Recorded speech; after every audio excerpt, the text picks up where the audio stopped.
What's up, guys? Time for a serious lecture, and today it's gonna be Mengarini variation. Almost a crazy gambit against Sicilian. Such a great surprise against Sicilian players. To be honest with you, since I've been Sicilian player for all these decades, whenever someone goes for Mengarini variation, I feel very uncomfortable. Carlsen used it. Best player in the history of chess. Miodrag uses almost on a regular blitz and rapid basis. Nepo as well. When you see an opening used by Nepo and Miodrag, it means opening with a lot of excitements, sacrifices, and just before I begin, I just have to tell you that you are going to have lots of fun with this. You can play lots of gambiting type of positions, and on top of all that, there is a plenty of chances for creativity, which I believe with all these engines could be a very important thing and could be very, like helpful for your chess to develop your tactical skills. Enjoying the video. Hopefully you're just going to like it a lot and to have so many wins with it. So let's begin and be ready. Sometimes you play Grand Prix attack type of game. Sometimes you play like Wing Gambit. Sometimes you play like Wing Gambit against the French, Wing Gambit against the Sicilian. But sometimes it's just similar and reminiscent of some closed and Grand Prix type attack of positions. So let's go and you'll see all of the fun about these variations. As usual, we're just going to begin with sidelines, bad ones. They're not going to take a lot. So after like e4, c5, a3, just like I told you, we want to go for the wing gambit approach with the b4, sacking the pawn. But at the same time, when we go with the bishop c4, we'd like to place that bishop to do some sort of you remember Serbian system against English opening? Everyone liked it a lot. Black has an amazing attacking system against the English, and you can find it somewhere on the channel. It's actually reversed with the white pieces, where white is up a tempo. That's why these positions are so interesting for playing. So after a3, let's go first with e5. Lots of people played e5 here because they just think that when they play e5, they're going to, in a way, like weaken the b4 plan. Also, by playing e5, they just take the center, but there is a problem because they make a pretty big hole on the d5. Of course, we bring the bishop on c4. You always can play b4, but here I like bishop c4 especially because you pay attention on the light squares. Knight f6, threatening this bishop on e4, and you go knight c3. Here, you always should go with a knight c3, giving your opponent a chance to be stupid, take on e4, go for the double attack, but then you just play bishop b5 and say, sorry buddy, but have you ever heard of intermediary move in chess? So that doesn't work. That's why they have to play bishop e7, knight c6, d6, always like that. You play d3 castles and f4. And for all of you who got my course on the e4, e5, bishop c4, bishop's opening, this is similar to Vienna hybrid. And basically here you just go f4, knight f3, castles, and have a very simple kingside attack. So after f4, they go d6, knight f3, knight c6, castles. Whatever they do, you just want to play f5 and you just want to attack. I'm not going to insist so much in most of cases, in most of variations, in most of these things on concrete moves, but I'm just going to try to present you plans, because in a couple of months, even in a couple of weeks after you check this video, you won't be able to remember most of these things. But if you remember the plan, then it's going to sink in forever. So after like a6, for example, a6 to play b5 to harass this bishop, we just go f5. This is a common idea from Vienna opening. So what do we want to play after f5? After we play f5, we're just locking the light square bishop. They do not have a possibility to play any bishop e6 to oppose our bishop on c4. By playing f5, we're at the same time strengthening our bishop on c4. And on top of all that, since the center is now kind of closed because they can never play d5, now we can go all in onto the king side with some g4. But g4 is not going to happen just like that. So here I need to insist on the plan. Simple plan is move the king away, put it in safety on h1, play g4, and after you play g4, you sack that pawn for an open g file and simply want to do the pawn storm if they don't want to take, like g5, g6. If they take, you play queen e2, queen g2, or rook g1, and you do a very nice and very dangerous attack along the g file. If b5, bishop a2, bishop b7, king h1 with the same type of ideas. I prefer g4 followed by queen e2, queen g2, because on g4, knight g4, you cannot play rook g1 because of knight f2, the fork. So basically that's why you want to play queen, not immediately queen e2. On immediately queen e2, they will play knight d4. But you first play g4, they take, you play queen e2, and then you threaten both, rook g1 and queen g2, in which case black can hardly defend himself. They're kind of stuck in the center and they have problems how to play. If knight d4, I believe jumping with the knight on d5, breaking with bishop, this is also some sort of reminiscence of some Ray Lopez type of positions where you jump with the knight on d5, play knight d5, and here you just do this queen h5. I like this, you know, like positioning my queen onto the king side, preparing myself for the rook lifting, and that's it. I believe that would be enough with e5. Knight f6 is such an interesting opening, and if knight f6 happens, all you have to do in these positions is just kick it away with tempo. When I say kick it away with tempo, play e5 and play d4. So when they capture, you capture by queen, they go e6, knight f3, knight c6. Since we need to overprotect the pawn on e5, please keep in mind keeping the pawn on e5 is one of your top priorities. Here, Miodrag played queen e4. He won that game. It was some blitzer rapid game, but that's not my suggestion. There is another GM from Spain, Ibarrayeras, who here brought his queen back in a couple of his games on d1. That's a specialty. That's the point. And then you want to go with c4, kicking the knight away, playing b4, bishop b2, developing your light square bishop somewhere, and whenever the black knight comes on g6, you just harass that knight with a typical h4 and h5. How does that work in practice? For example, knight d on e7. Lots of guys like to play this and to reposition that knight from the center because they're pretty much aware of the fact that we want to kick it away with c4. So we go with b4. An idea of b4 is to get some space on the queen side, but at the same time to give ourselves possibility to play bishop b2. When they go knight g6 and go after the pawn on e5, we go bishop to b2. With the bishop on b2 and knight on f3, we just have full control of the pawn on e5, and that's the way it is. They go queen c7, go once again after the pawn, just like I told you, that's your bone in his throat. So basically, pawn on e5 has to be defended and has to be kept at all costs. If you give it up, you just have to give it up for crazy amount of initiative and compensation. So here, queen e2, and there we go. Here, I just want to go with h4, h5. I want to develop my knight on d2. White has great prospects in this type of positions. Bishop e7, h4, h5, knight bd2, and just like you see, they have problems now with short castle. They can't make long castle. Pawn on e5, they feel has a big problem. All things considered, this is great and very, I'd say, effective type of game for white. In case of queen c7, where they that's the most common thing in these positions, you just play c4.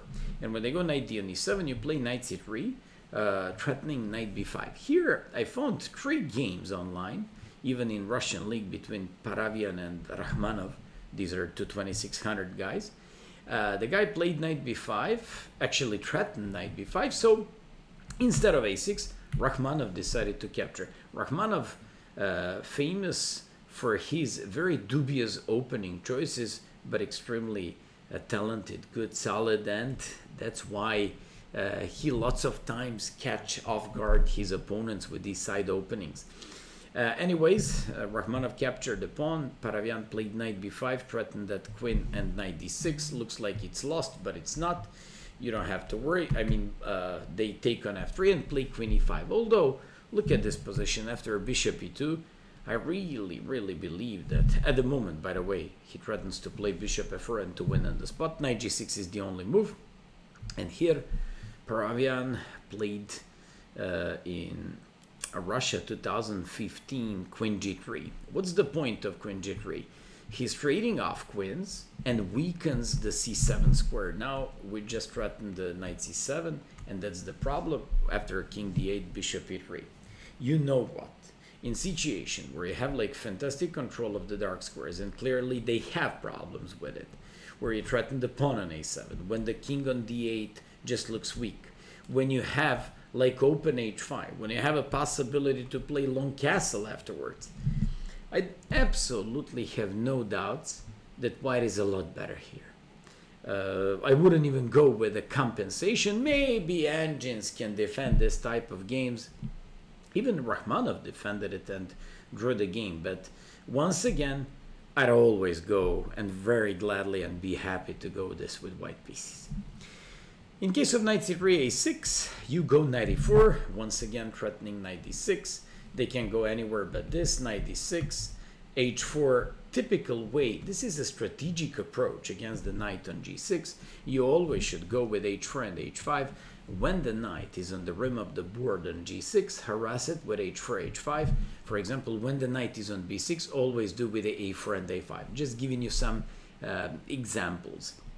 Here you're just doing with h4, h5, knight e5, queen d4, and Ibarra yet has won his game. It was titled Tuesday, but you know what? I checked this very carefully with engines. Turns out to be absolutely the best for white. Also, all his moves were top moves, and white, after 16 moves, was completely winning. So, we've seen e5, knight f6, and it's time for another interesting sideline. It's d5. It's some sort of Scandinavian or something similar to Alpine defense. You just take on d5, play knight c3, and queen d8. In comparison to Scandinavian, pawn was on c7, pawn is on a3. If I ask you, sorry, if you ask me, what's the difference and can it be like beneficial for us or not? It certainly looks better to have pawn on c5 for black than pawn on a3 for white. But we also have some other ideas. For example, Magnus Carlsen here used against someone queen h5. Quite an interesting move. Okay, Carlsen can literally play any opening and any move at any point, and he's so much better than all of us that he can beat us with anything. He played queen h5, black player played e6, bishop c4, played Magnus, brought his queen here. Reminds me of some hillbilly attack against Carlsen. Definitely this is fine for black. Definitely I don't see anything that's special. Magnus of course won this with white, but I don't think you should be playing like this. Just give you an example if you want to have fun and, I don't know, surprise your opponents.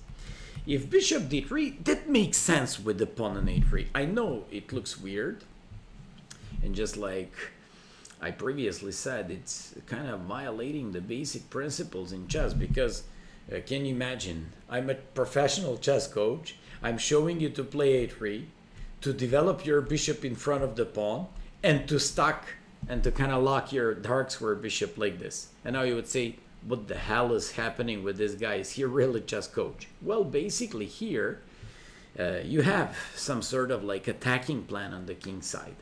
Pawn on a3 just secures the bishop on d3. Well, your dark square bishop wants to go on b2 at some point. So how does it work? After like knight f3 castles, h3 harass that bishop and play bishop b5. Now you're gonna ask me, but why did we play in that case bishop to d3? Because let's imagine, for example, your opponent went for a6, locking the light square bishop. Then you have a very simple plan. You'll play rook e1, bishop e7.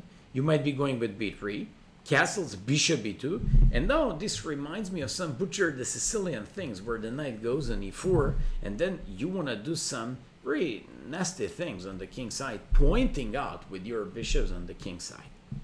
It's a very lovely thing, and what I want to, once again, and I insist on that one, I gotta emphasize the importance of that thing. I gotta teach you the plans. I gotta show you the ideas. So I'm showing you here. Play bishop d3, knight f3, castle, rook e1, b3, bishop b2, and go for the king side attack. Although, if you ask me what's the best is knight f3. Simply because we're threatening d4.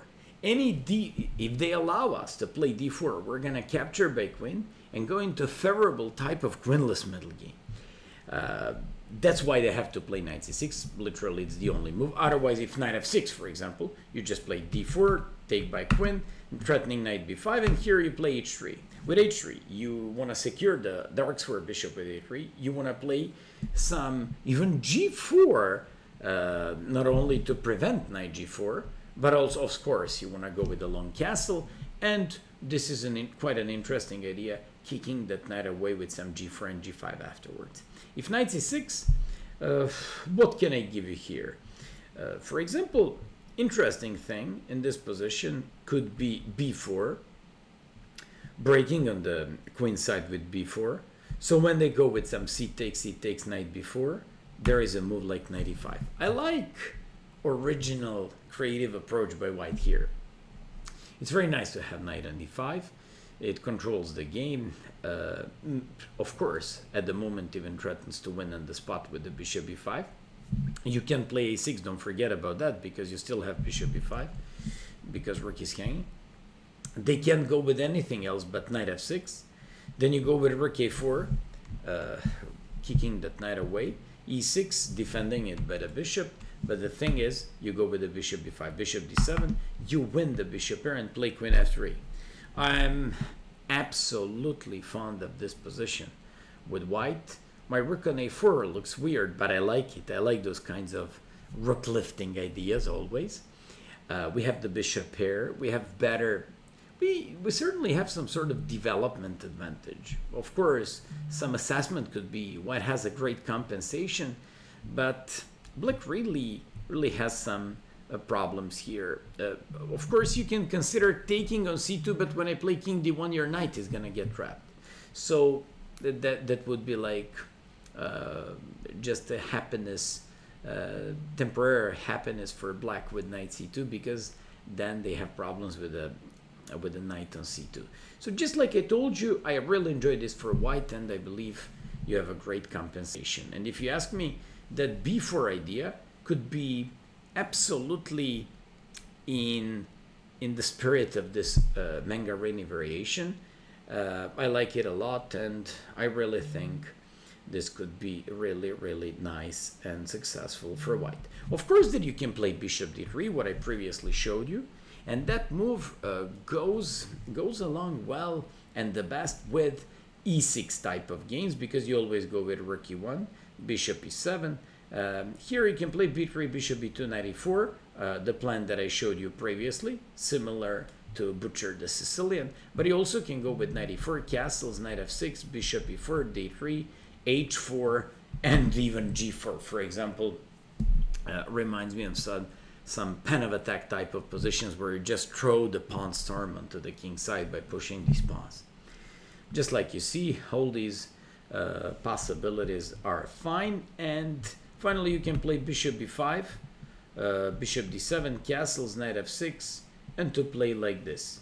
Here I like rook e1. An idea is always to give up this bishop for the knight, jump with the knight on e5, supported by the rook on e1, and play games like this. I think playing bishop d3 without taking is fine still. While at the same time, bishop c6, knight e5, playing like this is hyper solid and just maybe a little bit better for white, but it's very hard to convert this into a full point, although white has a bit better position after all. And it's time for some serious variations. Just to check one more sideline, it's d6. On d6, you always can play b4. That's absolutely out of question. That's always a possibility, but I like to actually take advantage of having the pawn on a3 and to go with that type of knight c3, f4, knight f3, and bishop c4 idea. A very lovely type of the game. Just like I told you, this reminds me of Grand Prix attack. That line where the a3 could be very beneficial for us because we always can bring the bishop back on a2 once they play some e6 and d5. For black, I just played a normal, let's call it dragon setup with knight c6, knight f6, and g6. And here, take a look how do you play with the white pieces. I'll show you a game from 2017 between two guys. Black player went for bishop g7, castles, castles, and played d3. I insist, all you need to remember, your a3 is going to help you to be able to bring your bishop back on a2 when needed. Your queen goes via e1 and h4, which is typical Grand Prix attack. You want to push your pawn on f5 to open the dark square bishop. When you open the dark square bishop, you want to go bishop h6, and then you want to play knight g5. That's typical Grand Prix attack on the king side. If I explain you, and like slowly and analytically give you like in details like every single move with a plan and idea, then you're just going to stick it here and somehow be able to use this in similar type of the games. That's why I insist on remembering plans. So after queen e1, b5, for example, this guy played a b4, threatened both bishop here, bishop b3, and played f5. Who is going to stop f takes g6? Who is going to stop queen h6, bishop h6, knight g5? White just looks amazing, and I like his position a lot. We've seen all these variations. Keep in mind, if they don't play g6, you can always go with bishop b5, d3 castles, and here there's a very special move. Somehow, most of us could make the following mistake. To be honest with you, even when I analyzed those positions to present you, I made a mistake by myself. I thought, why should we go with the bishop a4 and not with the queen e1 straight away? And then I realized, if queen e1, knight d4, knight jumps here, threatens the bishop and threatens the pawn on c2. So if you take on d7, they would just take here and they would be winning. And if you take on d4 first, now threatens, two pieces are threatened. And if bishop d7, now they have this queen b6 followed by c takes b2. That's the critical thing. And at the same time, bishop is hanging, so black is winning. Because of that, you first play bishop a4. And now they wouldn't be able to play that type of thing with simply knight d4. Simply it doesn't work like it previously worked because c2 pawn would be protected. And by the way, if you just play knight d4, now I have bishop d7 simply taking, c2 pawn is not hanging. So after a6, bishop on b3. You always want to reposition your bishop before you go with the typical Grand Prix attack plan. So they go b5, now you go it. Now you go it, you want to place your queen on g3 or on h4, depending on circumstances. If I was black, I would certainly play knight d4, or if I was white, I would certainly be probably the most afraid of knight d4 by black when they jump by the knight into the center. You take, bring the knight back on e2, go after the d4 pawn, and go with the queen on g3. I want to play e5 breaking and kicking the knight away from the center and from the protecting the king, so I want to make it weak. At the same time, I want to go with bishop d2, rook a to e1, and put all my pieces all in onto the king side. White has a very lovely type of the game, and attack is very nice. Another thing, apart from d6, here should be to cover e6, to cover knight c6, and to cover g6. Those are the three most common moves by black. So right now, I'm about to show you three most common things by black and things that most likely you're just going to face in your games. Also, the following type of positions are not also going to be the most common, like variations that are going to occur in your practice, but also will be also the most exciting. So let's go. After a3, let's say they go e6. People who play this type of can opening or who like to play time out of defense, they will go with e6. Also, French type of players will go with this. Here, it makes no sense to place the bishop on c4 to hit the wall. So you go with b4. You go with b4. And now, do you remember my words from the beginning of the lecture when I told you that this reminds me of V gambit against Sicilian, or also some French wing gambits? In case of d5, this is nothing else but French wing gambit. So this is a very lovely position. You can find it somewhere on my channel and you're gonna like it a lot. So another thing could be after e6, b4, what if they take? When they take, you take. They take, you play c3 with tempo, and you play d4. I very much like this position. I really think that for a pawn, we got an open a file. Maybe we cannot take advantage of the open b file, but I'm happy with the fact that a file is ours, and we also have like better control of the center. I found a game played in freestyle chess like 15 years ago by black knight f6, bishop d3, b6, e5, kicking the knight away, queen g4. As soon as your opponent doesn't have knight around the king, it's time for simply bringing and dragging all our pieces on that king. So after g6, bishop h6, you are not allowing them to castle, knight e2, f4, holding the center, knight d2, and knight e4. Eventually, black went for the long castle. They couldn't make the short castle because of the existing bishop on h6. Also, the knight on e4 is doing quite a good job. Now, the rook and the open a file are pretty dangerous pieces. So, all things considered, I really enjoy in white's game like this. And if d6, I would always tell you and give you like approach with bishop d3, f4, knight f3, and castles. I like strong center. I like setup like this, and I always like the possibility that we can go with queen e1, queen g3, or queen h4, followed by e5, opening this bishop and pointing out to the h7 king side or h7 weakness. So that's how we have to play against e6. By the way, keep in mind that's the third most common thing against these lines. Second most common thing against these lines, and very, very often guessed against second move a3 or Mengarini variation, is knight c6. When they go knight c6, we just go with b4. That's the point. We just go for a very I'd say creative, original type of chess here, and we sack the pawn. Now, I just want to tell you something. Those who play 6 here, you always play knight f3, threatening to take and to play d4. If they go like this, you play d4. If they go d5, you play wing gambit versus French. Once again, find it somewhere on my channel, you're gonna like it. If they go with e5, you always play b5, you always kick that knight away and go with the bishop on c4. It's important to fight against d5. When they play knight f6, threatening this pawn and fighting against d5, it's not the end of the world.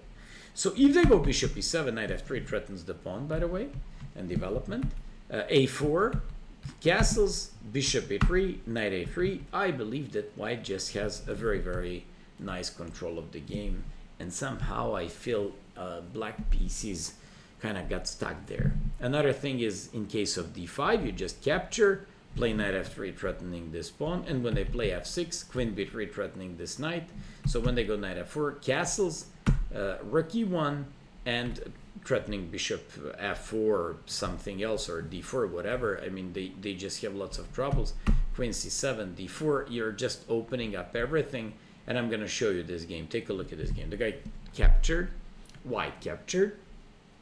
He cannot touch it because e6 is hanging. Play like this. D takes, f takes, bishop takes f4. Knight has to capture, knight c3.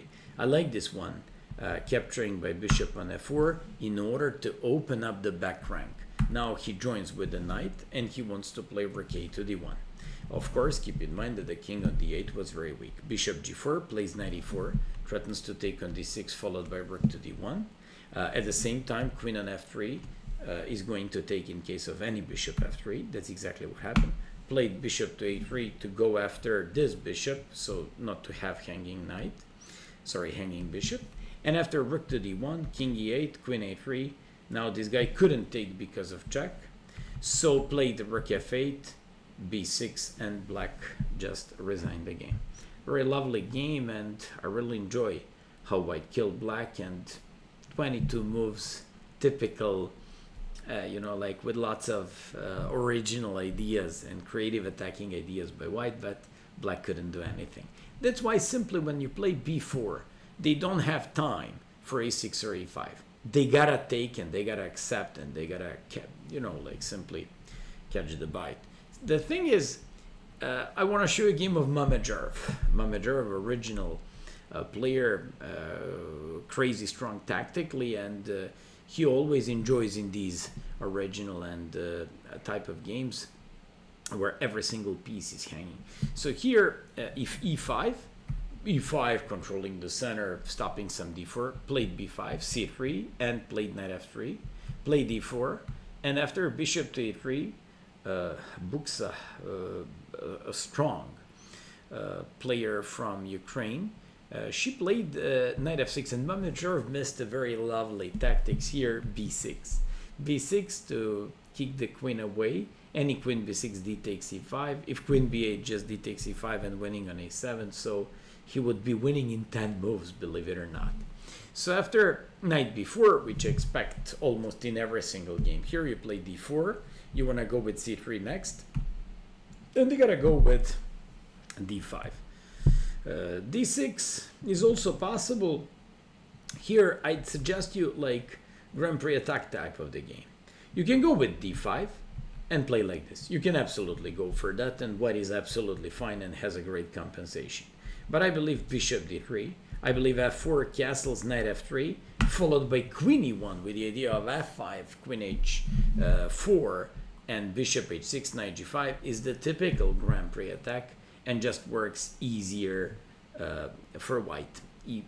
If you ask me, whenever you see that your opponent in these positions goes for g6, bishop g7, and knight f6 followed by short castle, of course, that's an open call for the Grand Prix attack type of the game.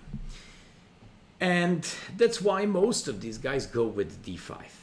d5 is a logical reaction. If you just flip the board, you just realize that white is about to play c3. You gotta do something active, and most of the guys play here with the black d5. And when when white plays c3, knight c6, takes, take a look at this one.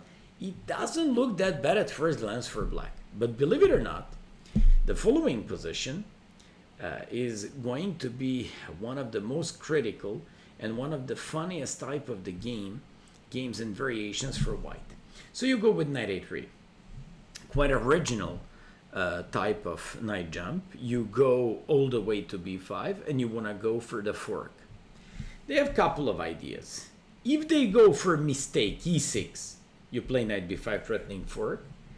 If they go for queen d8, watch out. If bishop f4, they can at least defend their position somehow with e5. So you gotta be precise. First do the d5, play bishop f4, and they now can't stop it with any e5. They can't stop it with anything like bishop d6, and this is just completely winning for white in 10 moves. If they go for a mistake knight f6, you go knight b5 fork. They go like this, d5. They can't capture by knight because you play queen d5. So they gotta go with knight e5. You play bishop f4, knight f to d7, knight f3. If they capture, you just recapture, and now you threaten knight c7, and they're lost. So they gotta play f6. You play knight f to d4. They're completely lost, and makes no sense to analyze position more than that. If knight f3, they can also play e5. e5 makes a little bit more sense than previous lines, but you play knight b5, once again with the same idea of doing the fork. If they go with queen d8, any queen d8, d5 just kills them immediately. If they go for a bishop d6 to prevent knight c7. Somehow it looks extremely risky. You play bishop c4. They can't take it because of a very lovely fork. And they gotta go with queen e4, knight e2, bishop e8. We just go for castles, and we just keep harassing this queen. We're down a pawn, but do I really even need to discuss with you this type of games? I mean, it looks amazing for white. And because of that, practically only move is bishop f5. So after knight b5, once again, queen d8, you play d5, bishop f4, knight f3, and you're winning. So they always have to face any knight b5 with a rook c8. Maybe I was just going a little bit faster in the following, in the previous couple of variations, but they're all similar. You always play knight b5 threatening knight c7. You always play d5 if they put a queen back on d8, and that's why I was going a little bit faster, because winning idea keeps repeating for white. So after rook c8, you take the pawn. This is game between Carlsen and Inar Kievin World Rapid Championship. So after e5, Magnus went for knight f3. If e4, knight e5 threatening queen a4. If he takes d4, here Magnus played knight d4 and won the game relatively fast in 27 moves. Although queen takes d4 turns out to be even easier and also very similar to the one he played. Bishop d7, rook b7, rook c3, bishop b2, and bishop d3. Look at this. We have an amazing development advantage. We just want to make castle and play rook e1, playing against pretty weak king on e8. And I'd say practically this is winning for white. All things considered, we're left to the last line, top's black choice, and all these top guys, including Carlsen himself, Nepo and Mamajar, the guys who played these positions and this variation with white pieces, they also answered Mengarini variation with g6. That's the top black choice, makes perfect sense. Says, hey buddy, if you ever want to play b4, and by the way, keep that in mind, it's your choice always. b4, bishop g7, knight c3, and when they play d6, I'm rook b1. That's a very original type of the game and chess, but I don't think this is anything that's special for white. Grandmaster Bezgodov, after whom we can also name this variation because he's one of those GMs who almost on regular basis uses this line with the white pieces against Sicilian, used some similar thing to the monkey bum variation here. Bishop c4, queen f3 threatening mate, knight e2, and now he goes bishop a2, knight bc3, d3, and he plays like this. Somehow I feel that this queen is a little bit in the middle of the game. I mean, queen on f3, or as I like to say, in the middle of nowhere. But still, white has okay game, and this depends on your preference. What I like the most is after a3 g6 to play h4. Once again, you can play b4. It's not a problem. Knight c3, d6, rook b1. You can play bishop c4 followed by queen f3 like Bezgodov. You can play any knight c3, that is what Magnus Carlsen did against Guseynov, followed by bishop c4, d3, and you're just going with some crazy h4 here. That's Carlsen's game against Guseynov. Idea is to always go with h5 and to make them feeling very uncomfortable. So Magnus played knight g on e2, followed by bishop g5, but he also can play h5 and always second exchange like this, especially in active time controls. This could be very strong for white, or very annoying for your opponent, let's put it this way. But my vote goes to h4. My vote goes to h4, and here we can check like the whole bunch of variations, although I'm just going to show you the most common thing. Most common thing in these positions is h5.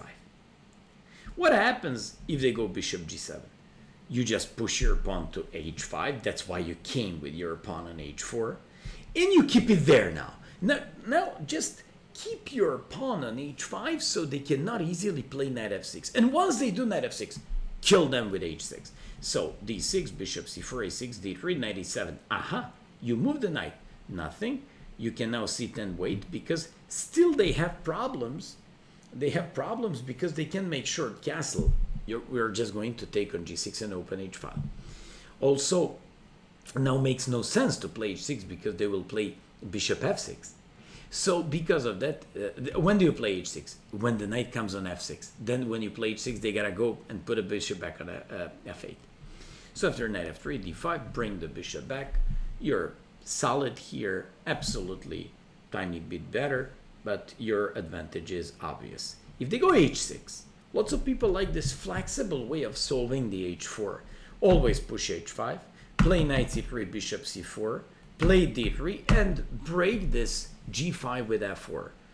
Any d5, we always put the bishop back here. I absolutely think that playing f4, h5 and f4 is one of those things that we usually do against the modern defense and these type of things. So it's a very, very, I'd say, tempting thing, and also works perfectly fine in practice. If knight c6, that changes nothing. It's just the same. h5, bishop d7, knight c3, bishop c4. Aha! Now knight came on f6. Now it's the right moment for you to push h6, because this bishop has to go back. Bishop a2, I don't know, just hiding the bishop there. Knight f3, and you now play the main type of Sicilian with the pretty dangerous pawn on h6, which always makes dark squares in black's position kind of weak. And finally, knight f6. Knight f6 is something interesting here, where I want to show you not only game, but one of my best games in Mengarini variation with a3. But I haven't played a3 so many times. Simply, I have so many other good opening choices. But let me just show you this game. You're going to like it. I played knight c3, knight c6. And here, for example, Engine doesn't like my approach with h5. I always enjoy, whenever I can, I always push h5. Engine enjoys knight d5, d3, and just says unclear position. That's not in the spirit of this opening. It's according to the Engine fine. Assessment is just around equal, but that doesn't make me happy. I played h5. My opponent, an IM from Portugal, played knight h5. I sacrificed, of course. I'm always more than happy. Now, I realized if I take by queen, he's going to jump on d4, and it's okay. I mean, I can play some king d1 or bishop d3, and it's playable. But I played before. I wanted to play in the spirit of this opening. And I said, okay, I'm just getting myself ready for the action. He captured, and I played rook a4. Now, if you ask me, why did I play this? I wanted to be like too creative. When I played rook a4, I was expecting e6, but something similar happened. He brought a knight back on c6. I captured on h5, and he played e6. Makes perfect sense. He opens up the bishop. He prevents any bishop c4. In a way, it's not too easy to carry on with initiative here. I played knight f3, he played rook g8, and I played a very weird move. I'm stretching him all over the board, so I played knight b5. I like these original moves. I noticed that I can play knight b5 because he can never play a6 because he's not threatening to take since the rook is pinned. And now I also realized during the game that I always can go with some e5, jumping on d6 if needed. The guy played d6, I played d5. Point was that I realized if he captures, I would recapture by queen. Sorry, I would recapture by queen. I would centralize my queen here. I would threaten like knight c7, and you know what? Practically, this looks like completely, if not winning, I'm the one who's in the driver's seat, and I'm the one who's going to be asked for what's the result of the game. So after rook g7, I played knight f7. I recognized the idea of rook f4. Now, the rook on the 4 tranquil, you know, like somehow, that's why I adored these kinds of things. I played knight f7, played rook f4, played rook f7, and now stretched his king. Do you remember when I told you that I was stretching him when I played that idea with knight b5 previously? That's what I'm doing here, and this is how I won the game. Quite a weird game, quite an interesting. By the way, I don't know if you see it, but he cannot play king e7 because I played bishop a3, and that's the problem. So when he thinks, when he thought that he can play like king f8, then you can just play knight e8, and you're just scratching these two pieces, and he's losing the queen on f7. Lovely game, really. And finally h5. I believe that almost on autopilot you're gonna get this h5. Now I'm gonna show you the game of Magnus Carlsen, played from the Pro League 5 years ago, and that exactly should be the model game. How should you play against h5? Magnus played bishop c4, knight c3, knight f3, and jump with this knight on g5.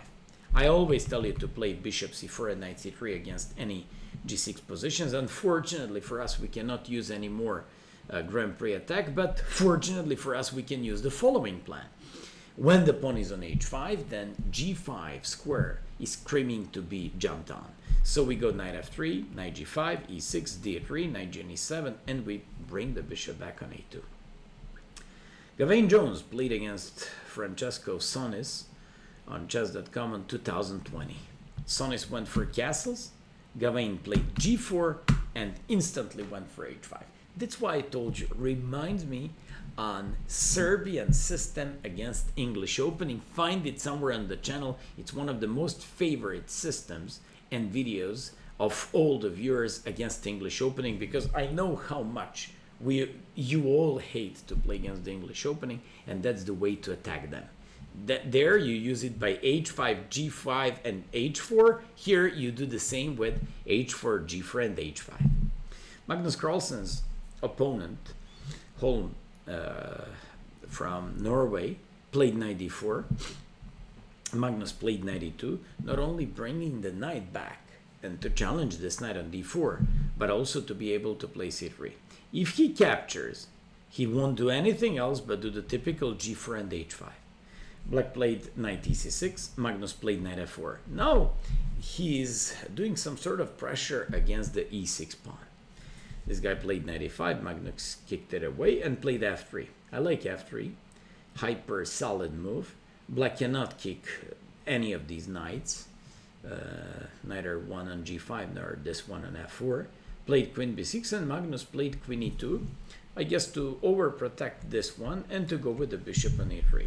Black played queen a5, Magnus played bishop d2 and queen b5, possibly threatening b2 and maybe at some point d3. Magnus played bishop e3, b6, castles, castles, kicked that queen away and played queen to d2. He's all the time setting himself ready for some d4, but here he can even go with d4. With b4. I like b4 much more than d4. So after queen a5, preventing b4, now Magnus goes with queen f2. He finally decides to break somehow in the center, because black holds the center as long as he prevents b4, especially d4 by white. Magnus realizes how important that was. He plays rook f to d1, finally does d4, and now the game goes into full tactical mode. This guy played knight c4, Magnus captures, played rook c1, queen a6. Magnus brings the rook all the way down to the 7th rank, kicking the knight away. So after like rook e8, goes with knight f7. So simple when you watch Carlsen's games. So after king f7, queen here, threatening queen g6, since the king and the knight are pinned, king f6, queen g5, taking on g6, taking on h5, and simply black in this position really nicely collapsed. Hope that you enjoyed the video.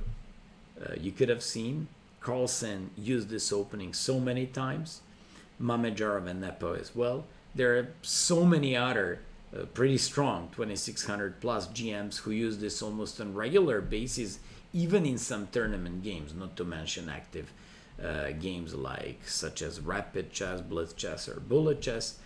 And hopefully you're going to have lots of good results with it. Thanks for watching and see you next time. Bye bye.